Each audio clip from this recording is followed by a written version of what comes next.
On Saturday, prominent businesswoman Magda Wierzycka tweeted a tweet that she was rightly chastised about on social media. And she's since withdrawn the tweet, which of course had offered to employ South Africans who are unemployed as domestic workers and gardeners. She challenged citizens to do this as an effort to try and create employment. She, of course, and her business has been involved in the fight against corruption, and she was central in highlighting, in particular, the plight of many social grant recipients who were at the mercy of microlenders through the sale of airtime, electricity, and even loans. And she joins us now on from our Cape Town studios. Good evening to you, Magda, and thank you for talking to us. I suppose we have to start with that controversial tweet, which will come up on the screen in just a moment. That tweet on Saturday. Firstly, what made you write that tweet? And of course, let me be clear, the point is not to silence you, but to really move the conversation to a constructive engagement. Hi, Bangani. Thank you for having me. Look, I think Twitter is a very imperfect forum for communicating a message. So, I've been very vocal since my involvement with Net1. And let me explain that involvement. When I started digging into the CPS SASA grant saga, I discovered, these very predatory practices by Net1 and CPS in exploiting predominantly women in townships who receive social grants. And, those social grants are the only form of income. And since that time and since that exposure, I've been on the receiving end of numerous emails and requests for help from women. So on one hand, for the past year, I've been living with this side to my life, which involves pleas from the most poverty-stricken part of South Africa, and that is single women in townships with children.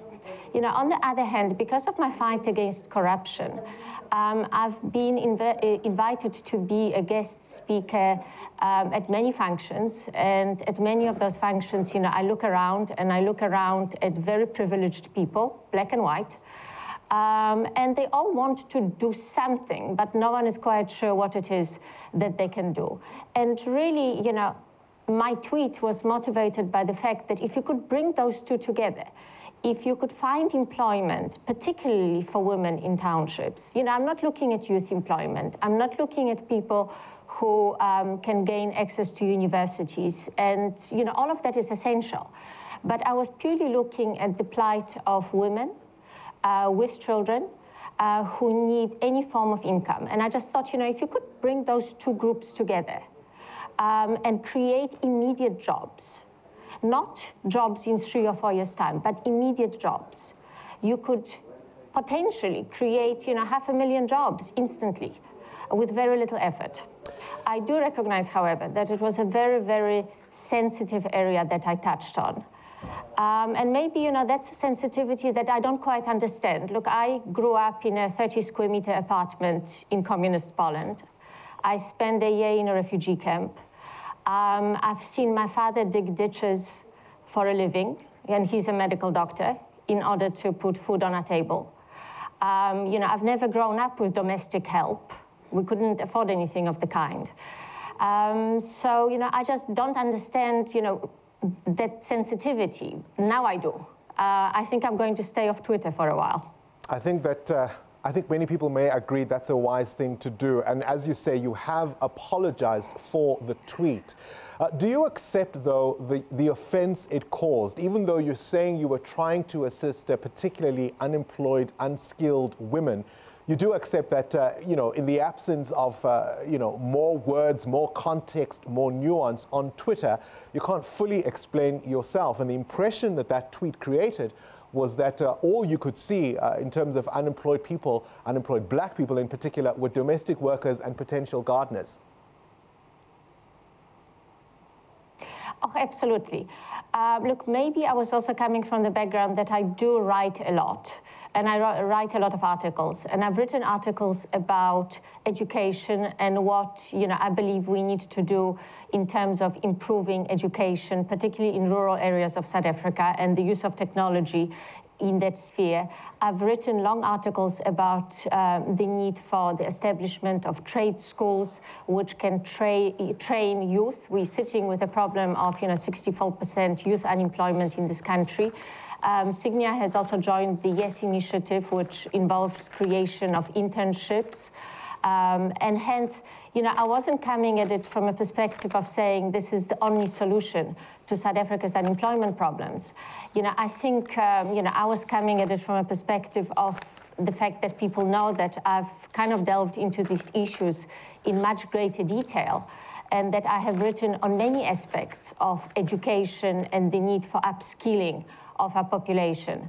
So not for a second did I think, when I was tweeting that it would be taken completely in isolation as the only thing that I have done or the only thing that I have ever said about the need for job creation in South Africa. Look, job creation is central. That is, you can cloak it in many economic terms, but we need to create jobs in South Africa if we are to move forward. It really was in that context. But I fully accept that it touched a very raw nerve, that it touched on a very ugly part of South African history. And for that, I've got to say, I unreservedly apologize. Because, of course, it's pertinent to raise the issue, particularly on Human Rights Day, because our Constitution is premised on the idea of dignity for all, and that there cannot be any position in which people can comment on the majority of South Africans simply being laborers. But let's move on to what you were trying to say in terms of what you're explaining now. If we look then at so many South Africans with this country remaining so unequal as it is, what can be done immediately to provide jobs that offer people dignity who at the same time are unskilled and are not really employable under the current circumstances? Do we need a dialogue with business, with leaders such as yourself in business, around how business can get involved? 100%. So I think, many of the initiatives that we have looked at involve youth and youth unemployment and upskilling youth.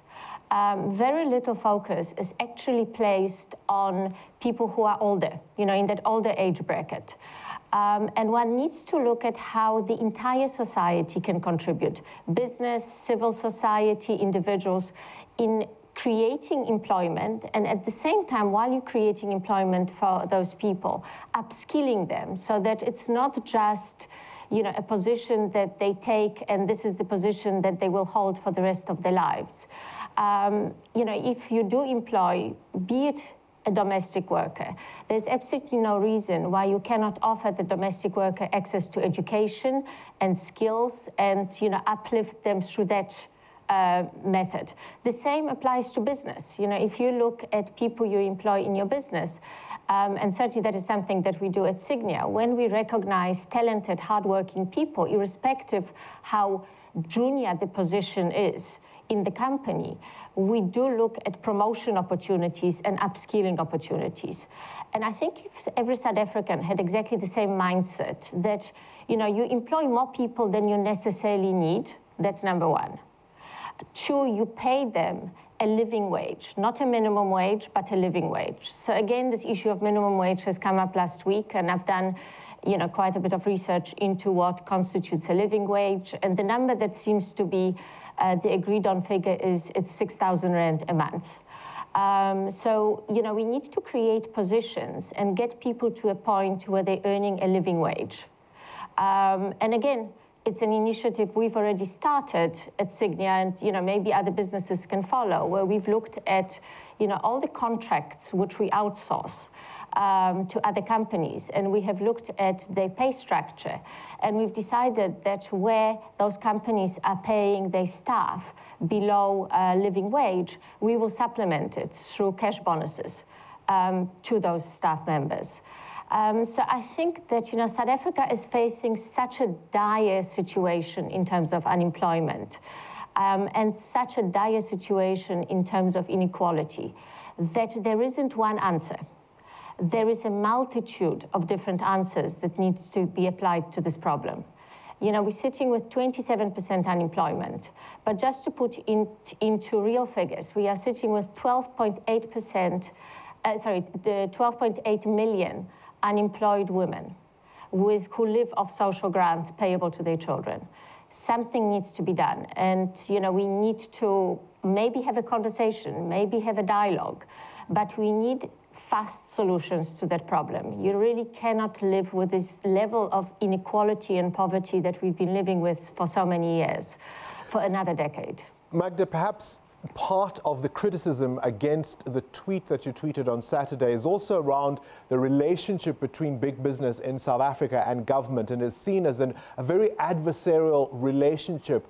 Yet, of course, we know that in conversations around white monopoly capital, for example, that our economy remains monopolized, it remains racialized, and there is this sense that government are the bad guys and business must wait and see what needs to be done. Has there been enough ownership from big business to admit that perhaps they could do more instead of perhaps even positing quick fixes around these problems? So, Bongani, I think one thing that we need to recognize is that, you know, over the past, say, 2 years, the dialogue between government under Zuma and business has broken down. So if I think back 18 months ago, there was quite a lot of engagement by business in trying to at least alleviate the youth unemployment issue. So that YES initiative, which is on the go now, which is to create 1 million jobs for youth in terms of internship positions, you know, that's not a new idea. That's an idea that was being worked on by business 24 months ago. But once the level of this kind of discourse around state corruption overshadowed everything else, the dialogue between business and government disappeared. And the level of mistrust rose to sky-high levels. And by the way, I don't necessarily blame government for that, or even Zuma for that. I think, you know, Zuma made corruption an institutional way of doing business. But let's be very clear, you know, there were private sector and public sector participants in that corruption game.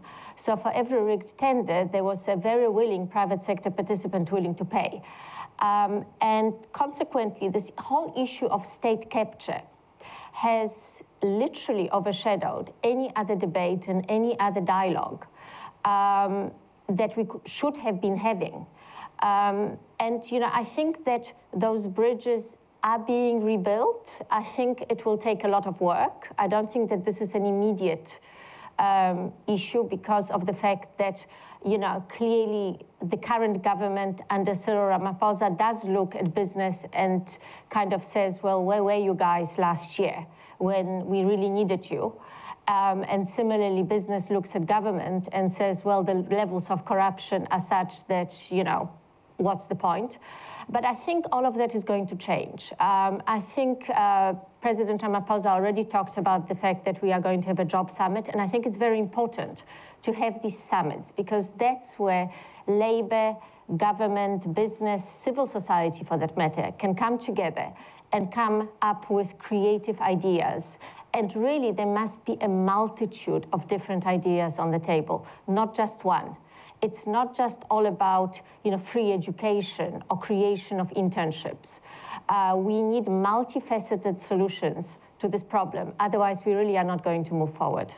I suppose then as we wrap up our conversation, we also can't ignore the elephant in the room. Today's tweet in which you mistakenly used a picture from June 16, 1976 to commemorate Sharpeville Day. You've already committed, of course, in this interview to stay off Twitter for a little while at least.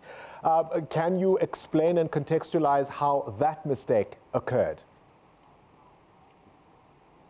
Absolutely. Look, I think, you know, people are looking for things at the moment. But basically, you know, I got up this morning and the first thing I did is I Googled Sharpeville and I actually read up on the history of what happened. Remember, I arrived in this country when I was 13 years old. And what people might not remember is that, you know, that was still a segregated schooling system. And I fondly, well, not fondly, I remember a history textbook that was used by Transvaal Education Department in 1987 when I was finishing my matric exams. And there was a section which was marked in red in the textbook. And it was basically a section headed, "The History of the ANC, optional, do not read if it offends you." So this is what the education system was really all about.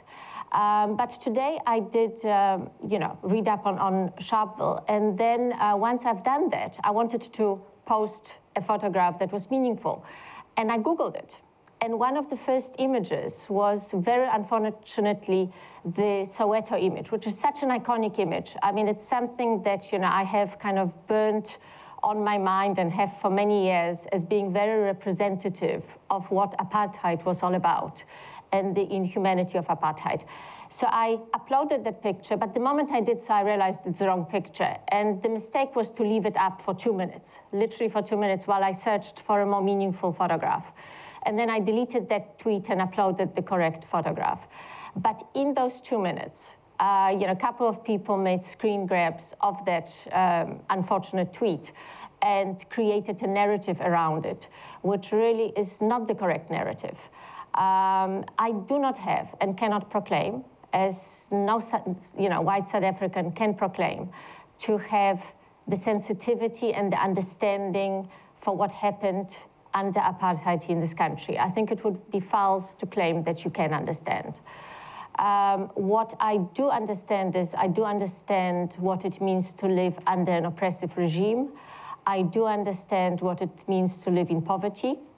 I have spent a year in a refugee camp, which was, trust me, not a picnic. So there was absolutely no offense intended by that. It was an honest mistake which lasted for 2 minutes, which I think has been blown out of all proportion, but it does highlight how divided our society has become. And that this discourse around, we are not all South Africans, it's all suddenly about black and white, that needs to somehow be brought, maybe not to an end, but to some kind of common understanding that Magda, in order for South Africa to thrive, Magda, we are going to have to leave it there, I'm afraid. We have run out of time. Perhaps it also highlights that we need to have conversations that ask before perhaps we speak and proclaim on certain issues. Businesswoman Magda Wierzycka, they're joining us from our Cape Town studios, rather.